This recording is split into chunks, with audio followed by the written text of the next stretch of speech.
Breaking news ఇస్తున్నాం. తెలంగాణలో corporation municipal రిజర్వేషన్లు ఖరారయ్యాయి. మున్సిపల్ కార్పొరేషన్లలో మహిళలకు 50% రిజర్వేషన్ కల్పించారు. Kothagudem ST general, Ramagundam SC general, Mahabubnagar BC మహిళ, Mancherial BC general, Karimnagar BC general, GHMC general మహిళకు కేటాయించారు.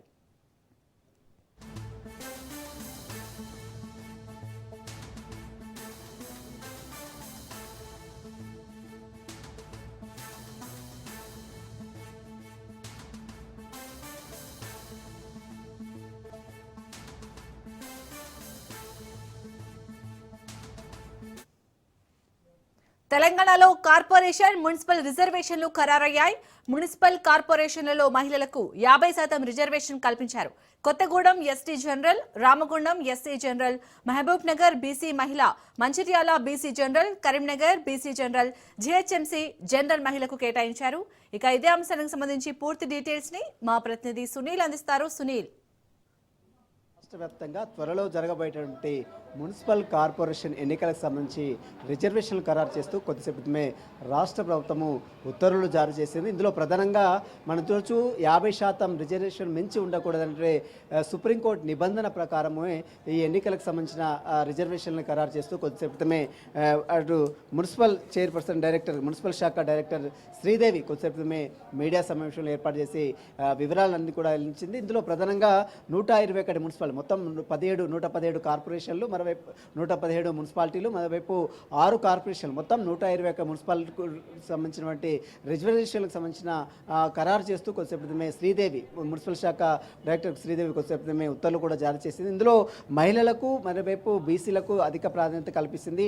ఇటీవల డెడికేషన్ కమిషన్ ఇచ్చినటువంటి నివేదిక ఆధారంగా మున్సిపల్ శాఖ రిజర్వేషన్లు ఖరారు చేస్తూ రాష్ట్ర ప్రభుత్వము ఉత్తర్వులు జారీ చేసింది. ఒకసారి రిజర్వేషన్లు గ్రేటర్ హైదరాబాద్ మున్సిపల్ కార్పొరేషను, మరోవైపు బీసీ మహిళకు అంటే జనరల్ మహిళకు రిజర్వేషన్ కల్పిస్తూ రాష్ట్ర ప్రభుత్వం ఉత్తర్వులు జారీ చేసింది. ఇక కొత్తగూడెం మరోవైపు ఎస్టీ రిజర్వేషన్ కల్పిస్తుంది. రామగుండంకు ఎస్సీ రిజర్వేషన్, అదేవిధంగా రామగుండంకు ఎస్సీ జనరల్, అదేవిధంగా ఖమ్మంకు మహిళా జనరల్, అదేవిధంగా నిజామాబాద్కు మహిళా జనరల్, అదేవిధంగా నల్గొండలకు మహిళా జనరల్ కేటాయిస్తుంది. ఇక గ్రేటర్ వరంగల్ మున్సిపల్ కార్పొరేషన్కు అన్రిజర్వ్డ్ అంటే దానికి ఎట్టి పరిస్థితుల్లో రిజర్వేషన్లు ఎవరైనా పోటీ చేయొచ్చు. దీంతోపాటు మహబూబ్నగర్కు బీసీ మహిళ రిజర్వేషన్ కల్పించింది. మంచిర్యాలకు బీసీ జనరల్కు, అదేవిధంగా కరీంనగర్కు బీసీ జనరల్. అంటే మేయర్ విషయానికి వస్తే 10 మేయర్లు ఉంటే అందులో 3 బీసీలకు, మరోవైపు ఎస్టీలకు 1, ఎస్సీలకు 1, మిగిలినటువంటి జనరల్ కేటగిరీలో మొత్తం 10 మేయర్ సంబంధించిన విషయంలో రిజర్వేషన్లు ఖరారు చేస్తూ ఉత్తర్వులు జారీ చేసింది రాష్ట్ర ప్రభుత్వము.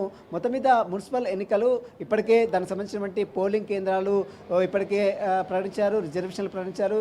ఎన్నికల ఓటర్ల జాబితాను ఇప్పటికే 52 లక్షల మంది ఓటర్లు ఉన్నట్లు ఇప్పటికే ప్రకటించారు. ఇక ఈ రిజర్వేషన్లు కూడా ఖరారయ్యాయి కాబట్టి త్వరలోనే ఎన్నికల షెడ్యూల్ కూడా విడుదలయ్యే అవకాశాలు కూడా తెలుస్తుంది. ఈ నెల 20 తేదీ లోపు ఎన్నికల షెడ్యూల్, ఈ రోజా లేదా రేపు ఎన్నికల షెడ్యూల్ కూడా వచ్చే అవకాశం. ఒకవేళ మేడారం జాతర తర్వాత ముఖ్యమంత్రి రేవంత్ రెడ్డి రేపు ఎల్లుండి మేడారం జాతర ఉంది కాబట్టి ఆ కేబినెట్ సమావేశం అనంతరము ఈ యొక్క రిజర్వేషన్లకు సంబంధించి అంటే ఎలక్షన్ షెడ్యూల్ కూడా విడుదలయ్యే అవకాశం తెలుస్తుంది. మొత్తం మీద ఎన్నికల స్పీడప్ చేసేందుకు, అంటే ఎన్నికలను పూర్తిగా కండక్ట్ చేసేందుకు అటు మున్సిపల్ శాఖ అటు ఇప్పటికే రిజర్వేషన్లు ఖరారు చేసింది కాబట్టి ఎన్నికల సంఘం కూడా త్వరగతిన ఎలక్షన్స్ ప్రశాంతంగా పీస్ఫుల్గా నిర్వహించేగా అన్ని ఏర్పాట్లు కూడా చేస్తుంది. ఇప్పటికే స్టేట్ ఎలక్షన్ కమిషనర్ రాణి కౌముది కూడా ఇప్పటికే జిల్లా కలెక్టర్లతో, జిల్లా అడిషనల్ కలెక్టర్లతో, జాయింట్ కలెక్టర్లతో ఎప్పటికప్పుడు వీడియో కాన్ఫరెన్స్ నిర్వహిస్తుంది. ఇప్పటికే ఓటర్ల జాబితా సిద్ధం చేశారు, ఓటర్లకు సంబంధించినటువంటి పోలింగ్ కేంద్రాలను సిద్ధం చేశారు. ఈరోజు మున్సిపల్ రిజర్వేషన్లు కూడా ఖరారయ్యాయి కాబట్టి త్వరలోనే ఎన్నికల షెడ్యూల్ కూడా విడుదలయ్యే అవకాశం ఉన్నట్లు కూడా మనకు చాలా స్పష్టంగా అర్థమవుతుందని చెప్పవచ్చు. శాలిని, అలాగే సునీల్, ఇప్పుడు ఈ తెలంగాణలో కార్పొరేషన్ అలాగే మున్సిపల్ రిజర్వేషన్ల ఖరారుకు సంబంధించి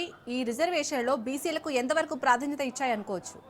ఎస్, బీసీలకు డెడికేషన్ కమిషన్ ఇచ్చినటువంటి నివేదికను బేస్ చేసుకొని ప్రస్తుతం అయితే ఈ యొక్క రిజర్వేషన్లు ఖరారు చేసింది. గతంలో 42% రిజర్వేషన్ కల్పిస్తూ అటు శాసన మండలిలోను, శాసనసభలోను, ఉభయ సభలో తీర్మానం చేసి గవర్నర్ దగ్గరికి పంపినప్పుడు కూడా ఆ గవర్నర్ దగ్గర బిల్ పెండింగ్లో ఉండడం, ఆ తర్వాత కోర్టులు న్యాయస్థానంలో కొంత అడ్డంకులు రావడంతో 42 బీసీలకు రిజర్వేషన్ కల్పించడంలో కొంత ప్రభుత్వము కొంత ఇబ్బందులు తలెత్తాయి కాబట్టి ఆ విషయం మాత్రము ఇప్పటికీ ఇంకా పెండింగ్లోనే ఉంది. ప్రస్తుతం అయితే అటు సుప్రీంకోర్టుకు వెళ్ళినప్పుడు కూడా సుప్రీంకోర్టు గతంలో ఇచ్చిన తీర్పులను బేస్ చేసుకొని రాష్ట్ర ప్రభుత్వం తీసుకొచ్చిన జీవోపై ఎలాంటి నిర్ణయం కూడా తీసుకోలేదు. కాబట్టి గతంలో 2011 జనాభా లెక్కల ప్రాతిపదికన జనగణన ప్రకారము ప్రస్తుతమైతే రిజర్వేషన్లు ఖరారు చేసింది. మరోవైపు ఈ బీసీలకు సంబంధించిన రిజర్వేషన్ సంబంధించిన అంశంలో డెడికేషన్ కమిషన్ ఇచ్చిన నివేదికని బేస్ చేసుకొని ఈరోజు రిజర్వేషన్ మున్సిపల్ అదేవిధంగా కార్పొరేషన్ ఎన్నికలకు సంబంధించిన రిజర్వేషన్లు ఖరారు చేస్తూ రాష్ట్ర ప్రభుత్వం ఉత్తర్వులు జారీ చేసింది. ఇందులో మేయర్ సీట్లలో దాదాపు ముగ్గురికి అంటే మూడు స్థానాలకు మేయర్ 3 స్థానాలకు బీసీలకు కేటాయించింది. ఒకటి ఎస్సీలకు, ఒకటి ఎస్టీలకు, మరోవైపు జనరల్ కోటాలో మిగిలినటువంటి వారికి రిజర్వేషన్ కల్పిస్తూ కొత్త ఉత్తర్వులు కూడా రాష్ట్ర ప్రభుత్వం జారీ చేస్తుంది. కాబట్టి ఈ రిజర్వేషన్ల ఆధారంగానే మరికొన్ని రోజుల్లోనే మున్సిపల్ ఎన్నికలతో పాటు కార్పొరేషన్ ఎన్నికలు కూడా సజావుగా నిర్వహించేందుకు ఇప్పటికే రాష్ట్ర ప్రభుత్వం సిద్ధమైంది. ఎలక్షన్ కమిషన్ కూడా రిజర్వేషన్లు కూడా ఖరారయ్యాయి. కాబట్టి త్వరలోనే ఎన్నికల షెడ్యూల్ కూడా ప్రకటించే అవకాశం ఉంది. Shalini. Right, thank you Sunil.